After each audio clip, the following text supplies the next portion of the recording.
Well, imagine spending months carefully planning your dream wedding abroad only to have the pandemic derail your big day.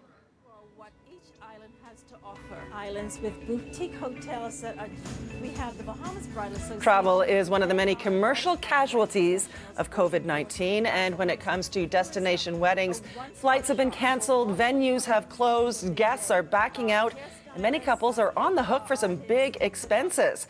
Dilshad Burman of CityNews joins us now with the somewhat of a cautionary tale. Hi, Dee.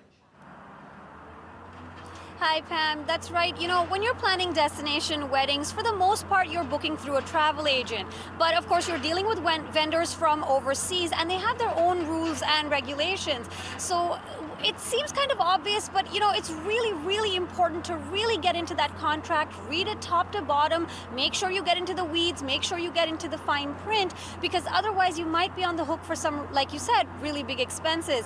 I spoke to a woman who is actually on the hook now for $8,000 just for the event ceremony part of her now canceled Mexico wedding, because basically the hotel just won't budge.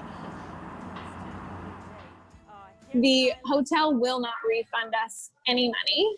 Their contracts are very not specific. They cover pandemic. They don't cover exactly what part of the pandemic they will give money back for. They're telling us now, since Canada can travel to Mexico, they're not giving us any refund back.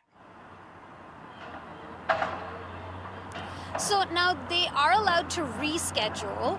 They are allowed to reschedule for up to 2 years. But essentially, they've already had their wedding. They had a small little COVID wedding in August. And the hotel won't even let them set a date unless all of their other guests commit to rebooking. So now so many of their guests have backed out. Nobody really wants to travel at this time, and they're really in a jam.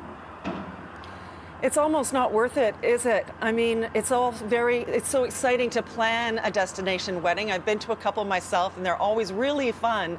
But for so many reasons, it's just not worth it to do it now, let alone having to come back and self-isolate and quarantine for 2 weeks. Absolutely. That's one of the things that she said as well. So many of the guests might be able to go to the wedding, but nobody really has that leeway from work to take 2 weeks off once they come back, right? And so there's not a lot of recourse when it comes to this kind of thing, especially if you're the one who canceled and everything else is still up and running. Even the travel agents don't really have to refund you your money by law, but you know, they can probably offer like a goodwill gesture, maybe a partial refund, maybe a travel credit. And then I also spoke to the Travel Industry Council of Ontario, and they said that if at all the situation is reversed and things are canceled on you and it's not really your fault, it's because of COVID-19, in that case, the travel agents can refund you your money, but with some recent legislation, they can actually just offer you a travel credit now. So I've got all of those details up on citynews.ca right now, and I'll have a full wrap of this story on City News at 5 and 6. Thank you so much for joining us, Dee. Thanks, Pam. Have a great day.